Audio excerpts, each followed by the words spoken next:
மரியே இறைவனின் தாயே, பாவிகளாய் இருக்கிற எங்களுக்காக இப்போதும் எங்கள் இறப்பின் வேளையில்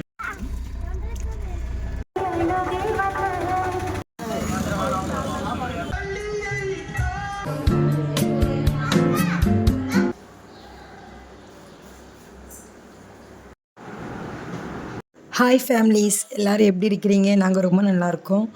2 நாளாக வீடியோஸே ஒழுங்காகவே என்னால் அப்லோடு பண்ணவே முடியல. ஸோ ஊருக்கு போயிருந்தேன், அம்மா வீட்டுக்கு திருவிழா ஃபெஸ்டிவலுக்காக போயிருந்தேன். அதனால் ஒழுங்காக வீடியோஸ் போட முடியல. அம்மா ஊர் திருவிழா வந்து எனக்கு ஒழுங்காக நிறைய வீடியோஸ்லாம் எடுக்க முடியல. அதனால் ஒன்லி ஃபோட்டோஸ் தான் அப்லோட் பண்ணேன். இந்த கேம் வந்து வீட்டு பக்கத்துலேயே வச்சுருந்தாங்க, ஹஸ்பண்ட் நாங்களாம் விளாண்டோம். ஸோ இது மட்டும் ஒரு வீடியோ கிளிப் எடுத்தேன். மற்றபடி நிறைய வீடியோஸ்லாம் எடுக்கல, ஒன்லி ஃபோட்டோஸ் தான் எடுத்தேன்.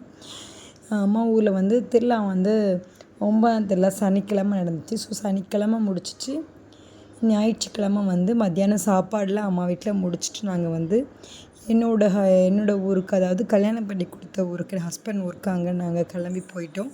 ஸோ என்னோடய ஃப்ரெண்டும் என்னோடய தம்பியோ தான் என்னை சேர்ந்து வந்து ஊரில் கொண்டு ட்ராப் பண்ணுறதுக்காக வந்திருந்தாங்க. ஸோ கிளம்பி நான் வந்து என்னோடய சொந்த ஊருக்கு நாங்கள் போனோம். அங்கே வந்து கொடியேற்றம் ஞாயிற்றுக்கிழமை தான் ஃபஸ்ட்டு ஃபெஸ்டிவல் ஸ்டார்ட் ஆச்சு. ஸோ அங்கே வந்து தத்துக்குடி எடுத்து வைக்கணும் அப்படின்னு வேண்டியிருந்தோம், கொடி எடுத்து வைக்கணும்னு சொல்லி வேண்டியிருந்தோம். ஸோ அதனால் நாங்கள் வீட்டுக்கு போகிறதுக்கு முன்னாடியே பக்கத்து வீட்டில் ஆண்டி வந்து எங்களுக்கு வந்து கொடியெல்லாம் வாங்கி வந்து வச்சுருந்தாங்க. நாங்கள் போனதும் கொடியை தான் பார்த்தோம், வீட்டுக்குள்ளே போனதும் கொடியை இருந்துச்சு, புதுசாக அடித்து வாங்கியிருந்தோம்.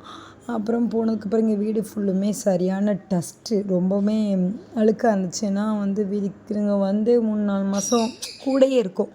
ஸோ அதனால் ஃபஸ்ட்டு போனதும் க்ளீன் தான் பண்ணணும் அப்படின்ட்டு நான் ஒரு கரை வந்து கிச்சனெல்லாம் க்ளீன் பண்ணிகிட்டு இருந்தேன். ஏன்னா எறும்பாக இருந்து சொல்லி அத்தை வந்து இந்த எறும்பு பொடியெல்லாம் போட்டு விட்டுருந்தாங்க.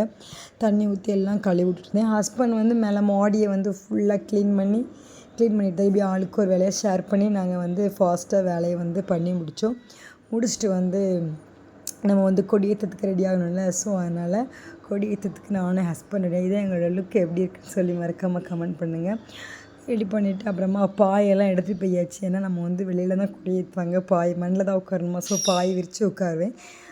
நம்ம கோயில் பக்கத்தில், அதாவது தட்டி விழுந்த கோயில் அப்படிங்கிற மாதிரி தான் பக்கத்தில் தான் நம்ம கோயில். ஸோ அதனால் பாயை விரித்து உட்காந்துச்சு. கொடியேற்றத்தெல்லாம் சிறப்பாக பார்த்தோம், செம்மையாக இருந்துச்சு, நல்லாவே இருந்துச்சு. கொடி ஏற்றதுன்னு பார்த்தோம். அந்த சைட்லலாம் கொடி தொங்குதில்ல, அந்த தான் தத்துக்குடி எடுத்து வைக்கிறது நிறைய பேர் எடுத்து வைப்பாங்க. ஸோ அந்த மாதிரி தான் நாங்களும் போய் எடுத்து வச்சோம். ஸோ நான் எடுத்து வச்சதை வந்து நான் வீடியோ வந்து எனக்கு எடுக்க முடியல. ஸோ எடுத்து வந்து கொடியை வீட்டிலேருந்து கொண்டு போய் கோயிலை வந்து 1 டைம் சுற்றி அப்புறமா உள்ள பீடத்தில் கொண்டு வைக்கணும். அந்த மாதிரி வச்சுட்டு அப்படியே அன்றைக்கி டே முடிஞ்சு வந்து நெக்ஸ்ட் டே ஈவினிங் வந்து நாங்கள் சென்னைக்கு கிளம்பிட்டோம். ஸோ அங்கே இருந்து எங்கள் மச்சான் ஃபேமிலி அப்புறம் நாங்கள் எல்லாம் சேர்ந்து தான் ஒன்றா தான் வந்திருந்தோம். ஸோ ஒன்றாவே நாங்கள் வந்து கிளம்பியாச்சு. வந்து திருநெல்வேலியிலேருந்து டிஎம்ஆர் பஸ் தான் கிளம்பியிருந்தோம்.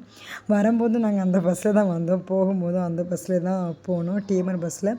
நாங்கள் தான் ஃபஸ்ட் அளவே பஸ்ஸில் போய் ஏறினோம். ஸோ அப்படியே பஸ்ஸில் ஏறிட்டு அப்புறமா சாப்பிட்றதுக்கு வண்டியில் நிப்பாட்டினாங்க. நாங்கள் வந்து சாப்பிட்ற இடத்துலலாம் சாப்பிடவே இல்லைன்னு ஏன்னா திருநெல்வேலியிலேருந்தே நாங்கள் பரோட்டாலாம் வாங்கியிருந்தோம் சாப்பிட்றதுக்கு. ஸோ அந்த பரோட்டாவே தான் சாப்பிட்டோம். யாருக்கு நம்ம ஒரு பரோட்டா ரொம்ப பிடிக்கும் சொல்லி மறக்காமல் கமெண்ட் பண்ணுங்கள். ஸோ இப்படி தான் மார்னிங் வந்து சென்னை ரீச் ஆகி பல்லாவரத்தில் இறங்கியிருந்தோம். இறங்கி அப்படியே அவங்க வீட்டுக்கு போயிட்டோம். ஸோ மார்னிங் வந்து கடையிலே வாங்கி சாப்பிட்டுட்டு அப்படியே ஸ்கூலுக்கு பசங்களை அனுப்பிட்டிங்கன்னா. ஸோ இந்த வீடியோ பிடிச்ச லைக் பண்ணி கமெண்ட் பண்ணுங்கள், சப்ஸ்கிரைப் பண்ணிக்க. இந்த மாதிரி இன்னொரு வீடியோ பார்க்கலாம். பாய் ஃபேமிலிஸ்.